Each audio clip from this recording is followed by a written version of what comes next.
Perfect. All right. Hi, everybody, and welcome to another awesome edition of Articulate Thursdays. I'm your host, Nabil Rahman, the mild-mannered community development specialist, and joined with the ever intelligent, brilliant Tanya one more time. So, Tanya, thank you so much for joining me here today. And we have another wonderful, wonderful guest. We have Kimberly joining us today, and Tanya is going to tell you a little bit more about Kimberly and the wonderful work that she's been doing as it relates to art and the community and sort of what we're going to be talking about today. So Tanya, take it away. Great. Hi, everyone, and welcome back. It's nice to see everyone again and to feel summer in the air. So this week we decided to not only show you all the artwork that we collected this week from our community heroes call out, but also to have an artist spotlight on Kimberly Scholes, who is a Oakville artist. She is a member of the Oakville Art Society, the Waterside Art Group, and Verde's Art League. And she's had exhibitions with the Oakville Art Society.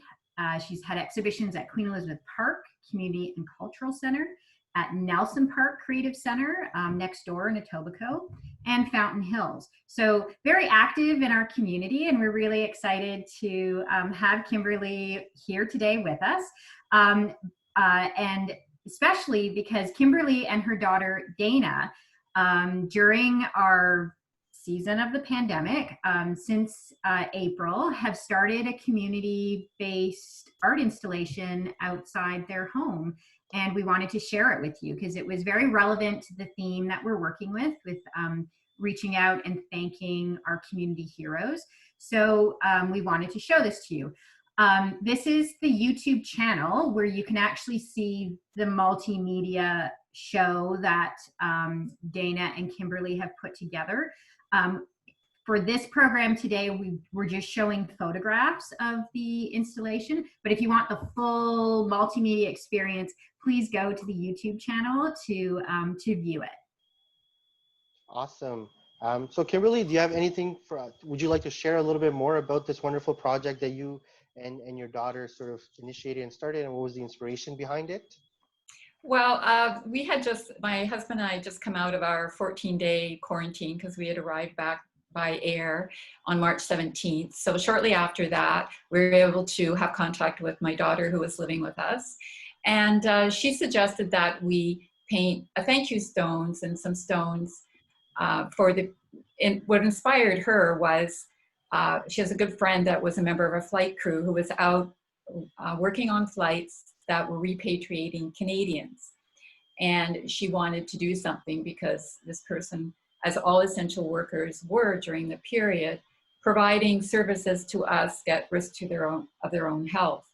And then from that, it took off for me, and I just kept painting. I just kept thinking of another group of essential workers. I think I've got about 23 of them in total that all of us had so much gratitude towards during the time when we couldn't do anything and we were dependent on them. So and this is one of the installations that you drew. Yes. So the stones are located along our sidewalk, and what was really cool about it is that at that time people were only able to walk locally. That's about the only thing people could do, and they were lined up and they still are along the sidewalk, so people could see them safely on their walk. And it was an opportunity, like art likes to communicate experiences. I think that's what's so valuable about it.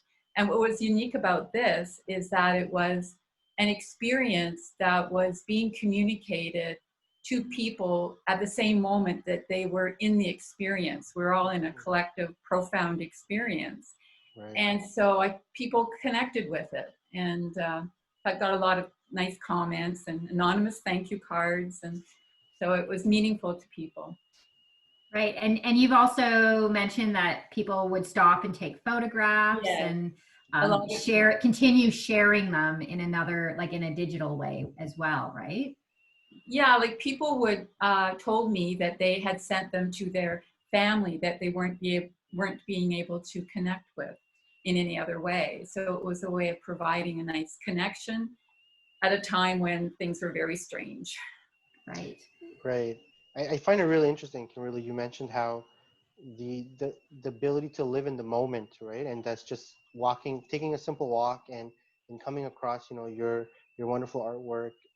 It sort of is that grounding element, right? When there's so much uncertainty that people experience, and the anxiety that might come from that. It's really interesting that when you allow yourself just to be present in the moment, that simple things take on meanings and purpose, and it can be such a calming influence, right? And did you find that when you were doing this, that it kind of resonated with you a little bit as well?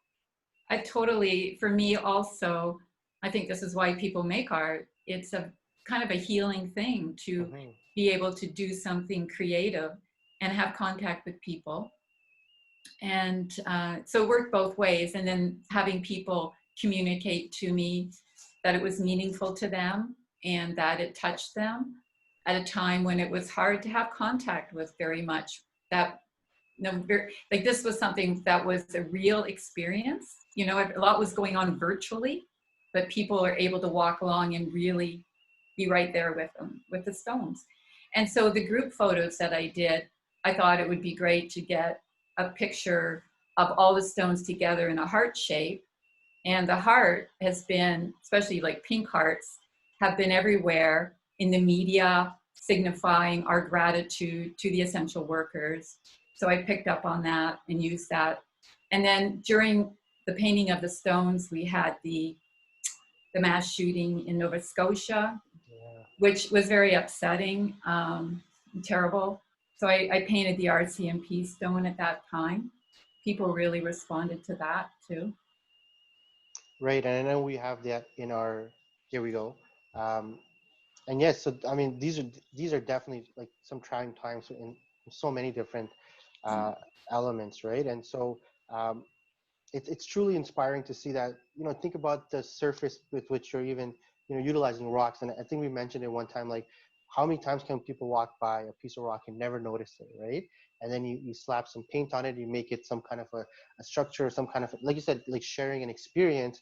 It somehow begins to have purpose, and it can have that healing impact, right? And I think if there's one thing that I've learned in going out and just seeing these things all across Oakville and also the GTA, like it actually has that very sense of community, right? That we might otherwise completely overlook, before, the COVID-19 happened. But now these small things have purpose, and they make an impact in our day-to-day lives. And it's so very, like happy for us to have, people like you in our community to be able to share that experience and make that a possibility for the residents of Oakville to experience. So wonderful stuff, Tanya. I don't know if you have any insights and understanding of these. Well, what I really enjoyed about this work is all the people or all the groups of people that were thanked. Mm-hmm. And so it was nice to read through them, and that they were very specific thank yous to groups of essential workers within our community, but still identifying them, like seasonal workers, respiratory therapists. Like, it was just really nice to identify the subgroups within all of our essential workers. So I quite enjoyed that. Absolutely. And so, in is there a favorite installation you have, Kimberly, that of all the ones that you painted that sort of stand out to you? I don't know. My daughter painted some of them also. I just like them all. I found that they're kind of childlike in a way, and naive in a way. Like there's just an innocence about them that I really like. And there's actually I see a heart-shaped Yes, rock at the I very found a bottom. heart-shaped stone. That's fantastic. So in terms of arts related, like, is there a favorite color that you're truly passionate about that you love to see represented in your artwork? Well, in my general paintings, which I wasn't able to do during this period, I just had to pay attention kind of to what was happening around me. But normally I did use a lot of the colors I like. I like bright colors. I like bright pink and green and yellow and orange. And I like to have the neutral background contrasting with the bright colors. I like that look. So the natural stone color actually contrasts nicely with the bright pink. Like it's like a vibrates off each other. They're so different. So, Yeah. and now is this currently still outside on your sidewalk? The stones are lined up along the sidewalk that you can see as you walk. I don't have the hearts made up because it's easier to view them for the people walking one right after the other. Right. Wonderful. Thank you so much for sharing this. You're welcome. Thank you.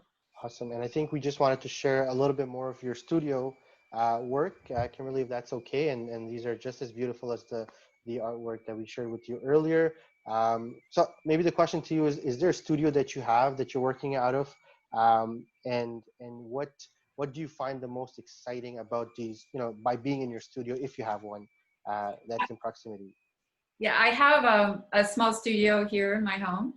And we spent a lot of time down in Arizona, so I have a small studio down there in my house.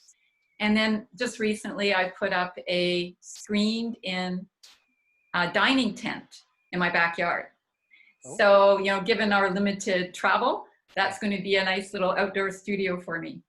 I'm excited about that. That's wonderful. And so, are these paintings acrylic or oil? That one is an oil. That's an oil. Those are 2 oils. Yeah. And the size on these approximately? Well, that one's a sold painting. I sold it to a family in Oakville. And that one was probably, I'm trying to remember, 22 by 18 or 22 by 24, something. Right. And so, how long have you been practicing? Like, how long have you... That was a watercolor. Okay. And that's quite a small painting. That's about, I don't know, 8 by 8. I've been painting on and off for a long time. And so when you make art, is there who do you make art for? I make art because I just like to communicate some of the beauty that's in my environment. And I'm happy if somebody else can enjoy it too. Right. Wonderful. This, I assume this is inspired by Arizona or maybe Oakville. I don't know part of Oakville that looks like this, but this is a line drawing done with pencil crayon, and then it was chosen to be on the cover of a directory down in Arizona. Wow. So it depicts a community. It's got the mountains and the foothills and the river, and then the desert, and it has a golf course. All the essentials of life, right? That's right. I can't go there right now. Right, yes. So did you, is there a particular, Sorry, so this one was the Christmas card I made this year, the Rabbit, and that's a watercolor pencil. And then I kept the original and I mounted it for my granddaughter for her bedroom. Oh, lovely. Yeah. And then the other one is a desert flower. It's a watercolor and from Arizona. Lovely. And so, now that we've been, I don't know what day we're on now, we're probably close to day 90 soon. What art activity or art inspired activity are you looking forward to when we're permitted to move freely in the world again? Well, one of the things I really like to do is to go to art galleries and art museums. And that's going to be challenging because I'm a senior.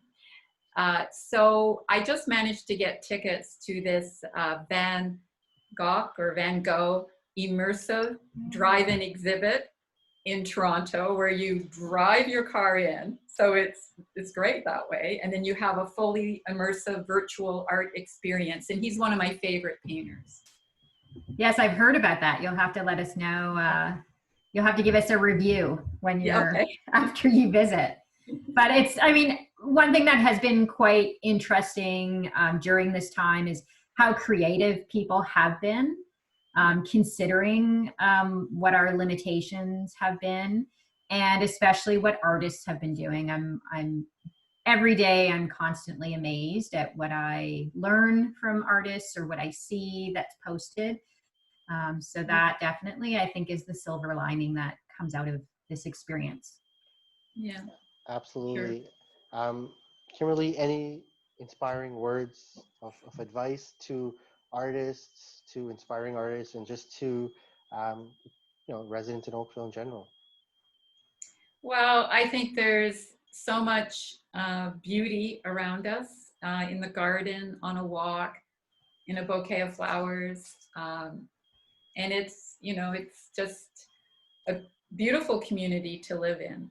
And even like I've found that being, at home with this pandemic, as you were saying before, you become so much more aware of the small, beautiful things around you. And I'm not trying to minimize some of the terrible things that have happened with this at all, but it just makes you more aware of the simple things that are accessible to us. Absolutely. And I think just in that line, right? And Tanya can speak more to this, right? Just the ability to appreciate the smaller things in life, and then understand the impact that COVID has had, and how certain professions, certain people have really stepped up, right? And they've Yeah. sort of made us feel safe. They've made us feel secure, and they're trying to go and do what needs to be done in order for communities to sort of resume back to this new normal. And one of the initiatives we started was the community heroes that Tanya can speak more to, as a way for us to thank them for their hard work and for their the resiliency that they've demonstrated. So Tanya, take it away. Tell us more about community heroes. Sure. So, as quoted by Maya Angelou, you can't use up creativity. The more you use, the more you have. So, we really want to put the spotlight on our local healthcare professionals. So, this could be someone that you may know, or it could just be thinking about them, thinking about a local hero. Healthcare workers play a critical role in providing an essential care to us and to those in need.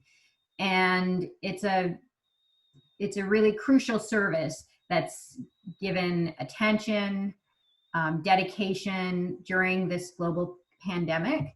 And we just want to honor and support them. And so tell us about what they do for you in our community. And that could be an expression of artwork, or it could be a very simple message.